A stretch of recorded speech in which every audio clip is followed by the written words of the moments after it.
Assalamualaikum warahmatullahi wabarakatuh. Hai, perkenalkan nama saya Dia Safitri, NIM C1L020038, mahasiswi Pendidikan Ekonomi Universitas Jenderal Sudirman.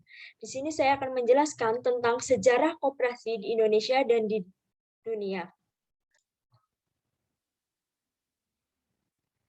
Yang pertama, sejarah koperasi di dunia.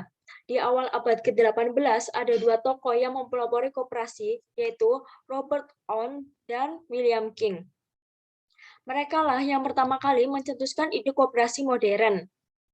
Koperasi modern yang berkembang dewasa ini lahir pertama kali di Inggris, yaitu di kota Rochdale pada tahun 1844. Lembaga ini sering disebut dengan koperasi pra-industri. Dari sejarah perkembangannya, dimulai dari munculnya revolusi industri di Inggris tahun 1770 yang menggantikan tenaga manusia dengan mesin-mesin industri yang berdampak pada semakin besarnya pengangguran. Tetapi sebenarnya koperasi yang pertama itu sudah ada pada tahun 1761 di Skotlandia. Koperasi ini hanya menjual oatmeal dengan diskon dan membentuk Sandwich Weavers Kooperatif. Kemudian menyusullah negara-negara Eropa seperti Inggris, Perancis, Denmark, Swedia, dan Jerman.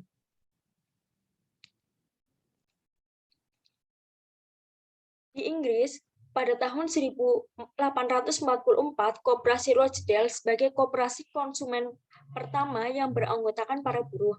Koperasi ini bertumbuh pesat sampai pada tahun 1852 sudah mencapai 100 unit koperasi konsumen. Tokoh penggerak dari koperasi tersebut adalah Charles Howard. Sampai saat ini, perjuangan beliau didedikasikan di Museum Rochdale. Komunitas ini dikenal sebagai Rochdale Equitable Pioneers Cooperative Society, yang berprinsip anggotaan yang bersifat terbuka, pengawasan secara demokratis, bunga yang terbatas atas modal anggota, pengembalian sisa hasil usaha sesuai dengan jasanya pada koperasi, barang-barang hanya dijual sesuai dengan harga pasar yang berlaku dan harus secara tunai. Tidak ada perbedaan secara ras, suku, bangsa, agama, dan politik. Yang selanjutnya, barang-barang yang dijual adalah barang asli, dan yang terakhir, pendidikan kepada anggota secara berkesinambungan. Pada tahun 1883, didirikanlah sebuah gerakan The Women's Cooperative Guild dengan memperjuangkan hak-hak kaum wanita sebagai ibu rumah tangga, warga negara, dan sebagai konsumen. Hasilnya, gerakan ini berpengaruh besar terhadap perkembangan gerakan koperasi. Beberapa tahun kemudian, koperasi memulai kegiatan di bidang pendidikan dengan menyediakan tempat surat kabar dan perpustakaan. Perpustakaan koperasi merupakan perpustakaan bebas pertama di Inggris, sekaligus digunakan untuk tempat kursus dan pemberantasan buta huruf. Kemudian, Women's Guild Youth Organization membentuk sebuah pusat, yaitu Cooperative Union. Dari gerakan ini, pada tahun 1919, didirikanlah Cooperative College Demand Center yang merupakan lembaga pendidikan tinggi koperasi pertama.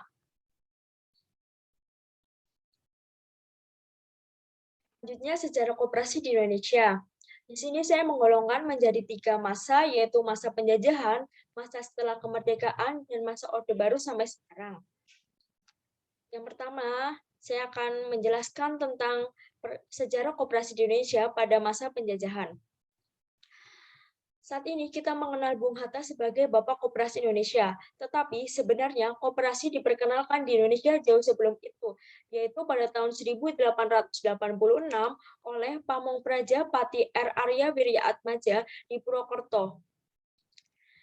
Pada masa itu, beliau ingin menolong rakyat dari hisapan lintah darat melalui koperasi dengan bantuan asisten residen Purwokerto mendirikan Holt and Spar Bank, yang saat ini adalah BRI atau Bank Rakyat Indonesia.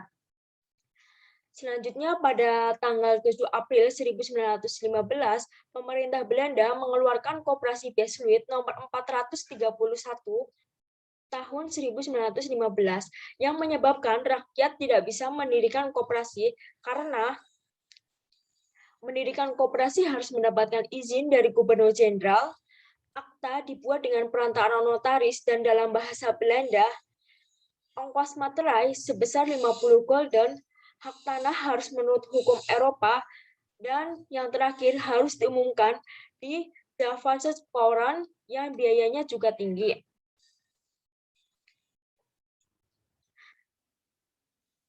Selanjutnya, pada tahun 1927, pemerintah Indonesia mengeluarkan peraturan nomor 91 yang lebih ringan dari peraturan pemerintah Belanda. Yang isinya adalah tidak perlu notaris, cukup didaftarkan pada penasehat urusan kredit rakyat dan koperasi serta dapat ditulis dalam bahasa daerah. Yang kedua, ongkos materai 3 gulden. Yang ketiga, hukum tanah dapat menurut hukum adat. Dan yang keempat, berlaku untuk orang Indonesia asli yang mempunyai hak badan hukum secara adat.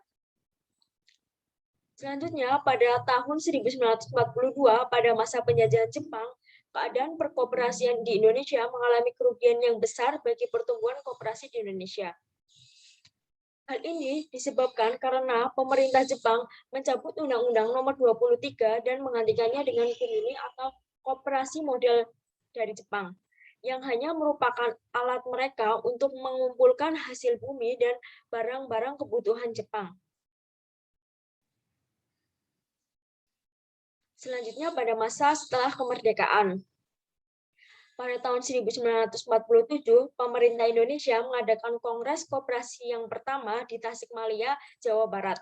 Kongres ini menghasilkan beberapa keputusan penting, antara lain, yang pertama, mendirikan Sentral Koperasi Rakyat Indonesia atau SOKRI. Yang kedua, menetapkan gotong royong sebagai asas koperasi. Yang ketiga, menetapkan pada tanggal 12 Juli sebagai Hari Koperasi. Kemudian, lahir juga Kongres yang kedua di Bandung pada tanggal 12 Juli 1953.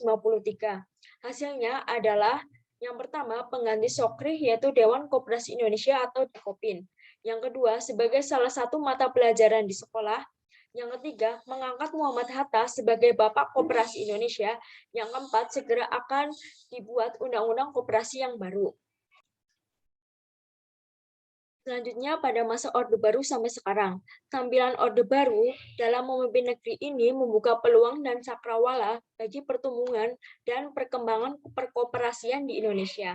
Di bawah kepemimpinan Jenderal Soeharto, ketetapan MPRS nomor 23 membebaskan gerakan koperasi dalam berkiprah.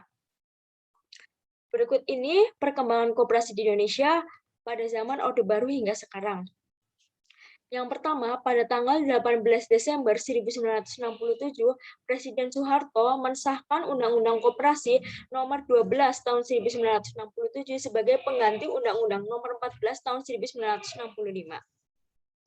Yang kedua, pada tahun 1969 disahkan Badan Hukum terhadap Badan Kesatuan Gerakan Koperasi Indonesia atau GERKOPIN.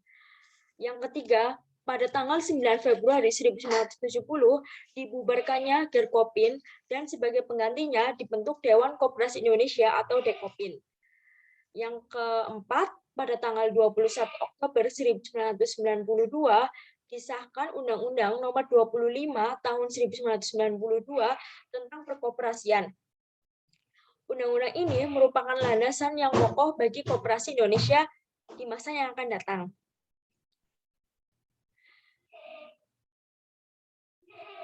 Masuk tahun 2000-an hingga sekarang perkembangan koperasi di Indonesia cenderung jalan di tempat.